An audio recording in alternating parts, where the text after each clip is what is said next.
Fala galera, professor Alexandre mais uma vez, vídeo aí de assunto novo, beleza? Galera do primeiro aí, nós vamos estudar hoje o movimento uniformemente variado. Depois, próxima semana, a gente vai estar vendo aí no Google Meet, né, alguns exercícios sobre esse tema, tá? É o capítulo 4 do livro de vocês.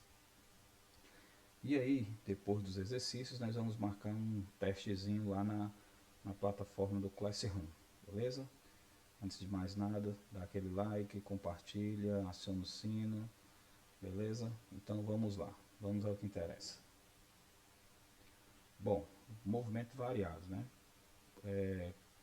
Agora tratando de movimentos reais, por exemplo, quando a gente pisa no freio de um carro em movimento, você está aqui no carro, de repente você pá, pisa no freio, né?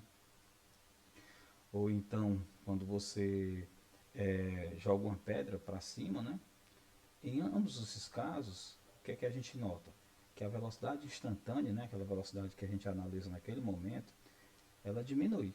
Né? Você joga a pedra, ela, até chegar ao ponto em que ela para, ela vai perdendo velocidade. Da mesma forma que você está em movimento aqui, de repente você pisa no freio, você tem uma redução brusca da velocidade. Né? Ou, quando você aqui em movimento, você pá, pisa no acelerador, né? Ou quando uma pedra é abandonada, né? De uma certa altura em relação à superfície da Terra, em ambos esses casos também há mudança da velocidade instantânea, mas nesse caso, né, ela aumenta.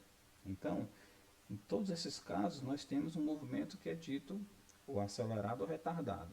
Acelerado quando a gente tem o aumento da velocidade e retardado quando a gente tem a redução da velocidade. Mas em ambos os casos se trata de um movimento variado. Por que, Alex? Porque a velocidade instantânea está mudando com o tempo. É diferente lá do movimento de forma, em que a velocidade era a mesma, né? Percorrer espaços iguais em tempos iguais. Beleza? Então o movimento variado é isso. É quando a velocidade instantânea ela aumenta ou diminui, né? Muda o seu valor em um determinado tempo. Beleza?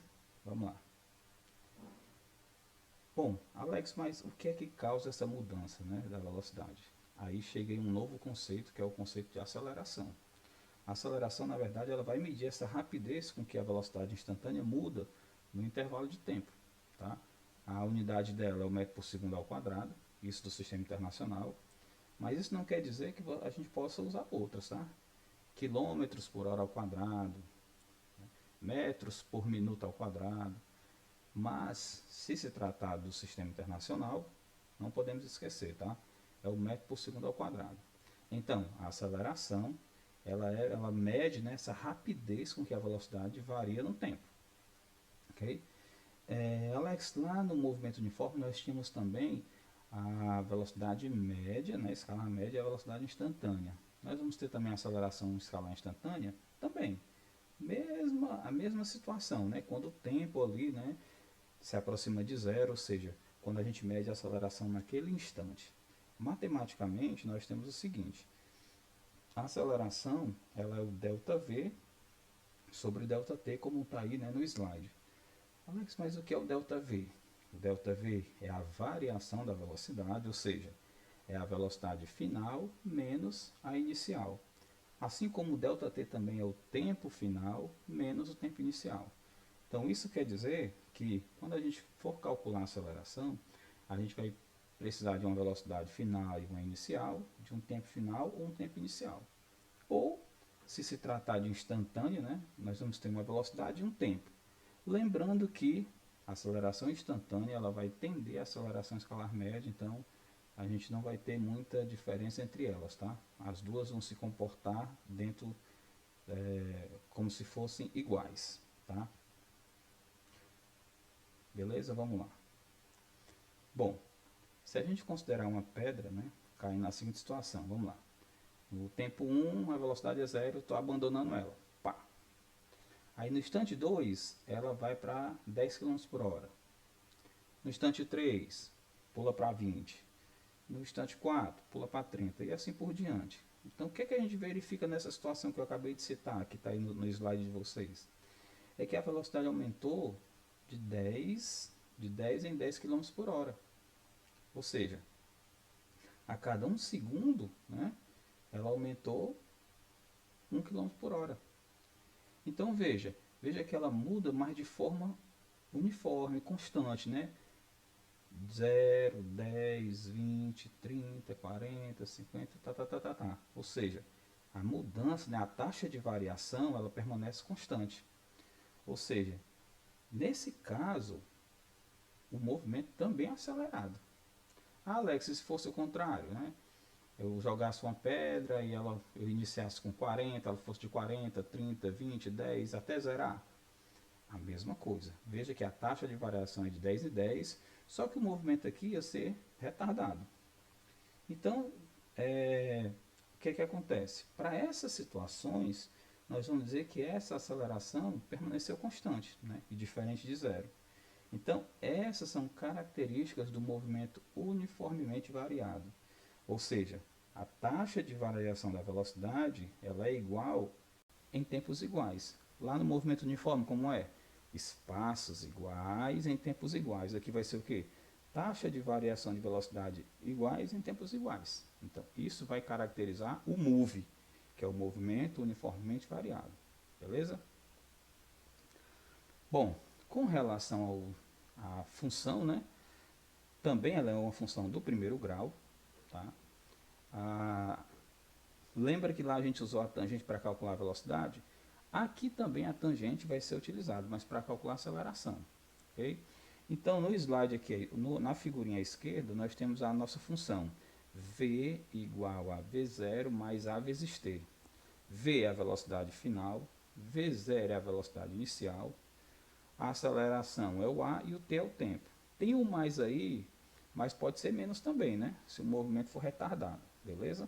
Então, só esse cuidadozinho. Tem uma pequena demonstração aí, mas aí fica a critério.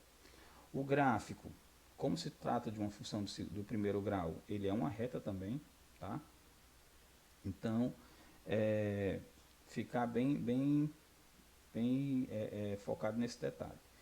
V igual a V0 mais ou menos a t, tá? Vai ser a nossa função para a gente descrever como a velocidade está se comportando ao longo do tempo. Ok? Nós vamos fazer exercício sobre isso, né, na próxima semana. Beleza? Vamos lá para o próximo. Agora a função, né, da posição em relação ao tempo. Essa anterior, voltando aqui um pouco, essa é a função da velocidade em relação ao tempo. Né? A gente tem v e t como funções. Aqui a gente vai ter o s e o t como funções. Então a função é da posição em relação ao tempo. Diferente da primeira, que é uma função de segundo grau. Né?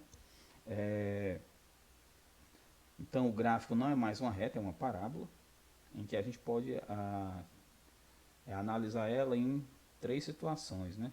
Quando ela estiver crescente, decrescente e nula. Beleza? Então, Alex, onde são os pontos onde ela vai se anular? Nos vértices. Então, os vértices são pontos em que a velocidade se anulam, beleza? Alex, onde é que ela é crescente? Poxa, aí você vai ter que analisar. Ó. Se a gente pegar a função de cima aqui, nós vamos ver que quando ela estiver ascendente, ela vai ser crescente. E quando ela estiver descendente, ela vai ser decrescente, tá? Isso aí vocês estudarem matemática, vocês sabem como é que são essas situações. Então vamos lá para a função S igual a S0 mais V0t mais AT2 sobre 2. Então nós temos o S como posição final, o S0 como posição inicial, V0 é a velocidade inicial, T é o tempo e o A é a aceleração. Certo? Então nós vamos também fazer exercício com essa função. E aí ela se diferencia da outra, né? Que é uma função do segundo grau, né? E lá é uma função do primeiro grau. Ok? Então nós vamos fazer questões de análise e tal. Show? A próxima. Bom, por fim, né, a equação de Torricelli. O evangelista Torricelli ele conseguiu provar, né, que existia uma equação que ela não dependia do tempo. Então, pela equação de Torricelli, velocidade final ao quadrado é igual a velocidade inicial ao quadrado, mais ou menos, né, porque o movimento pode ser retardado ou acelerado, 2 vezes a aceleração vezes o deslocamento.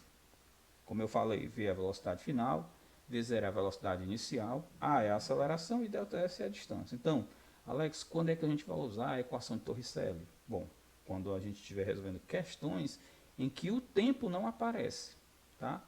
Alex, o tempo pode aparecer e mesmo assim a gente usar? Pode, mas geralmente você utiliza ela, né, quando não tem tempo. Se tiver o tempo e as outras grandezas da equação tiverem também, você pode resolver por ela, ok? Mas geralmente nós usamos ela quando não tem o tempo, beleza?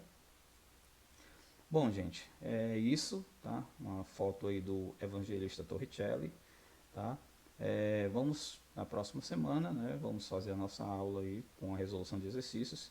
Espero que vocês deem uma olhada nessa videoaula, deem uma lida no capítulo 4 de vocês e a gente aguarda vocês na próxima semana. Valeu, fui! Com relação